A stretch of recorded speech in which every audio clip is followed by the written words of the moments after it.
సువార్తను ప్రకటించని అవన్నొద్దు మనకి. ప్రకటించున్నాను. ఎవరు ప్రకటించున్నారు? దేవుని స్తోత్రం కాదు. హల్లెలూయా. నేను అయ్యో, అది అక్కడి నుంచి అయ్యో నేను ప్రకటింపని ఎడల, అది ప్రకటింపకపోయిన ఎడల, అది అందరూ అనండి. అయ్యో నేను సువార్త ప్రకటించని ఎడల నాకు శ్రమ. నా భర్త ద్వారా శ్రమ లేదు, చెప్పండి. నా భార్య ద్వారా శ్రమ లేదు, నా కుమారుడి ద్వారా శ్రమ లేదు. పోయింది సార్.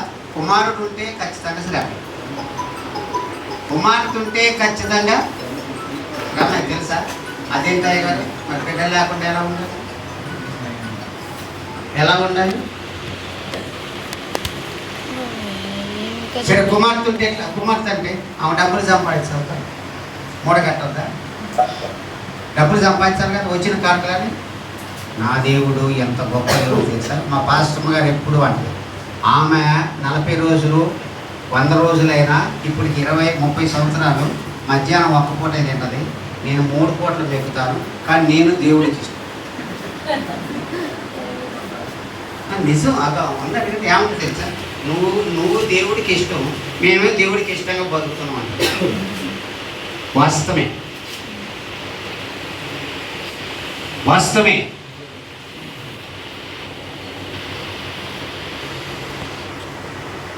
అందుకే వాక్యం అది ఏమో తెలుసా? మనము దేవుణ్ణి ప్రేమించటం కాదు, కానీ దేవుడే మనల్ని. అది మరి ఇక్కడ నువ్వెందుకు నన్ను నిన్నే ప్రేమిస్తాడు, నువ్వు దేవుడికి అంటే ఇష్టం కాదు, నేను దేవుడికి ఇష్టం పోతే ఆ వాక్యం నీకు లేదు. లేట్లు వేశారు, పొలం దగ్గరకు వెళ్ళాలి, ప్రార్థన చేయాలి. ప్రార్థన చేయలేసరికి ఇక్కడ నుంచి నడుచుకుంటూ పోయినా. నడుచుకుంటూ పోయిన తర్వాత ఇక్కడ ఊరు దాటిన తర్వాత ఏంటి ప్రభు అన్న ప్రార్థన చేసామని. చేయలేదన్న. ఇప్పుడు ఎందుకు చేయలేదన్న? సమయం లేదన్న. ఎందుకు సమయం లేదన్న? నేను పడుకున్నా. ఎవడు పడుకోమని నేను అన్న.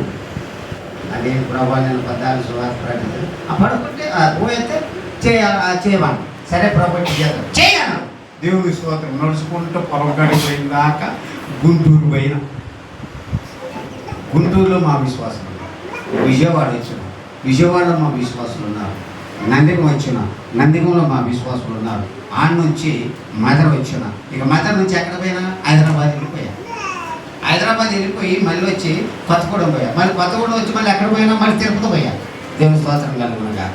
ఖచ్చితంగా సమయానికి అన్ని ప్రభువా స్తోత్రం స్తోత్రం. అది నా టార్గెట్. అందుకే నేను ఆ దేవుడికి నేనంటే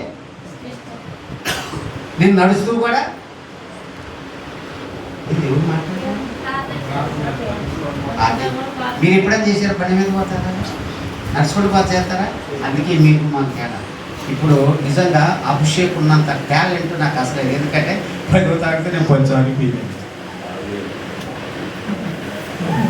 ఏదో అటు ఇటు రాసి పాస్ అయ్యి నా భార్య పుణ్యాన్ని ఎట్లా పాస్ అయ్యి ఫెయిల్ అయ్యాడు. పెళ్లి కాకపోతే ఫెయిల్ అయ్యింది. ఇంకోటి సార్ నలిగేసుకోకపోయి పరీక్ష రాసి వచ్చా, అందుకు పాస్ అయ్యింది. అదే అంటారు కదా భార్య చిన్న ఇలా పడి ఆ వత్త నాకు అన్ని తీసుకుని వచ్చేది. దేవుని స్తోత్రం. పతివర్తలు అంటారు. జోసఫ్ గారు అంటే ఇది ఉండాలయ్యా నీకు రాసి ఇది ఉండాలి.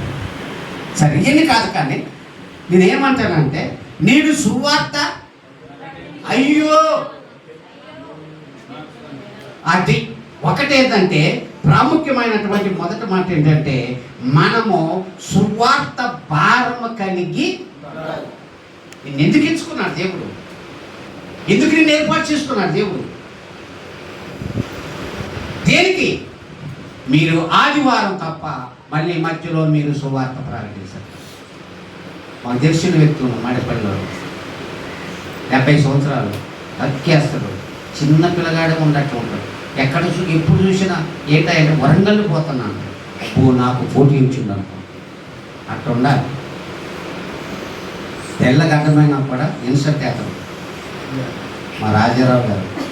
ప్లీజ్ అయ్యా ఎక్కడ పోతారో తెలుసు అసలుకి ఎప్పుడు చూసి నేను చూస్తాను, ఒక్కోసారి నన్ను చూడగా నేను ఆయన చూస్తాను. అందుకే నేను అయ్యా మీకు ఎప్పుడైనా శ్రమ అనిపించి ఇంట్లో పెడతారా? లేదు లేదు. ఎందుకంటే నేను సువార్తను ప్రకటిస్తున్నాను కనుక దేవుడు నా పక్షాన ఉన్నాడు. సేవకుడా సువార్త భారమ కలిగి ఉండు అంతే. నీ భారం ఏంటో తెలుసా? సేవకుడు అని చెప్పుకోవటం కాదు, సువార్తకుడు అని చెప్పుకోవటం కాదు, బిషప్ అని చెప్పుకోవటం కాదు, ఏమండి డాక్టరేట్ అని చెప్పుకోవటం కాదు, రెవరెండ్ అని చెప్పుకోవటం కాదు. నేను ధైర్యంగా చెప్పుకుంటాను. నేను ధైర్యంగా చెప్పాను. ఎంత పోలీస్ స్టేషన్ పోయి చూపెట్టా, ఇదిగో నాకు బెంగళూరు నుంచి బైబిల్ కాలేజీ నుంచి వచ్చారు డాక్టరేట్ అని. పేరు మా మేనగోళ్ళ పేరు చేయడానికి రెవరెండ్ డాక్టరేట్ అని ఏమంటే సతీష్ ఇలా ఫ్రెండ్, మన యోశ్వ గారు జాశ్వ గారు ఫ్రెండ్ గేట్ అవ్వకాడ ఏమంటే కోటన్నా నేనేం అన్నాడు. ఎందుకే ఏమన్నా నాకు ఇది ఉంది. పోలీసు వాళ్ళు పట్టుకుంటారు, నిన్ను పట్టుకుంటారు. అవును, నిన్ను ఎందుకు పట్టుకుంటారు? ఈ ప్రింట్ వేసింది ఎవరు? నేను కాబట్టి. నువ్వేవయా నీకెంత నేను చూసుకుంటాను. పోలీసు వాళ్ళు చెప్పి పోలీసు వాళ్ళు పిలిపించాను. ఎవడరా నీ డాక్టర్? సార్ నేను సేవకుని పట్టాలు 2 తీసుకోపోయినా మనుగూరు నుంచి 2015లో శ్రీమోహన్ గారు ఇచ్చాడు నాకు. ఇదిగో సార్ మా బైబిల్ కాల నుంచి వీళ్ళు సంతకంతో పెట్టి ఇచ్చారు సార్, అది చూసి నువ్వు వెళ్ళిపో. అందుకే నేను భయపడ్డా. అది ఉంది, దేవుడు ఇచ్చాడు, దేవుడు ఇచ్చాడు. ఒకవేళ ఇది జరదనుకో ఎమ్మటే బెంగళూరు ఫోన్ చేస్తా, ఎమ్మటే మనుగూరు ఫోన్ చేస్తా. ఏం సార్ ఇది బనికర నువ్వు నాకు ఎందుకు ఇచ్చావంట. ఇంకొక విషయం చెప్పనా, మొన్న సాయంత్రం అయ్యగారు మనం సువార్త ప్రకటించడానికి వెళ్ళాలి, వెళ్దాం. వాన వస్తుంది కాదు, వాన రాదు అన్నాను. మననే బాగా పోసింది 3 కాడ నుంచి వర్షం పక్కన పోసాడు. నేను అన్నాను రేపు వాన రాదు అన్నాను. ఇది ఒకటి. రెండో మాట ఏమన్నా తెలుసా? అది వస్తే దానికి ఎదురుపోతున్నాను. మూడో మాట ఏమన్నా తెలుసా? యేసయ్యను నిలవేస్తాను అన్నా. ఏం చెప్పాను? సింహాన్ని అడగండి, ఏరే గారు పుల్ని అడగండి.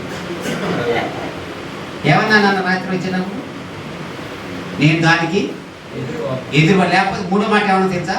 యేసయ్యని నిలవేస్తున్నాను. మీ మాట అన్నాడు యేసయ్య. వద్దులే నాన్న నువ్వు వెళ్ళిపోయింది చిన్నుకు గొడవ. హల్లెలూయా. అందుకే అయ్యో నేను సువార్త ప్రకటించని నాకు ప్రతి సేవకుడా ఈ మాటని హృదయపూర్వకంగా పలుకు. అంతే. ఒకటేంటంటే మనము సువార్త భారమ కలిగి ఉండాలి. ఇది రెండో చూద్దాం. చూడండి, రెండోది ఏంటంటే 2 కొరింథీ పత్రిక 11వ అధ్యాయము 2 కొరింథీ పత్రిక 11వ అధ్యాయం 28వ వచనం.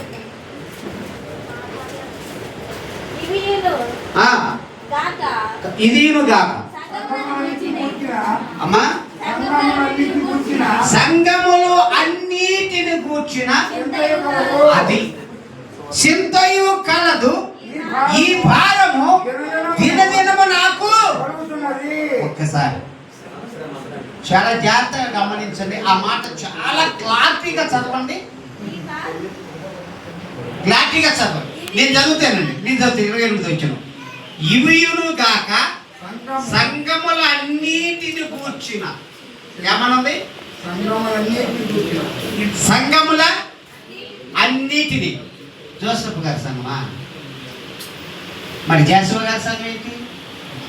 జాషువా గారి సంఘం ఎవరిది? జాషువా గారి సంఘం ఎవరిది? జాషువా గారి సంఘం బాధ్యత లేదా? ఆ సంఘం గురించి ప్రార్థన చేయవలసిన బాధ్యత లేదా? అభిషేక్ గారి సంఘం ఎవరిది? శశిమ సంఘం ఎవరిది? అక్కడ ఏమన్నది? సంఘములన్నిటిని కూర్చిన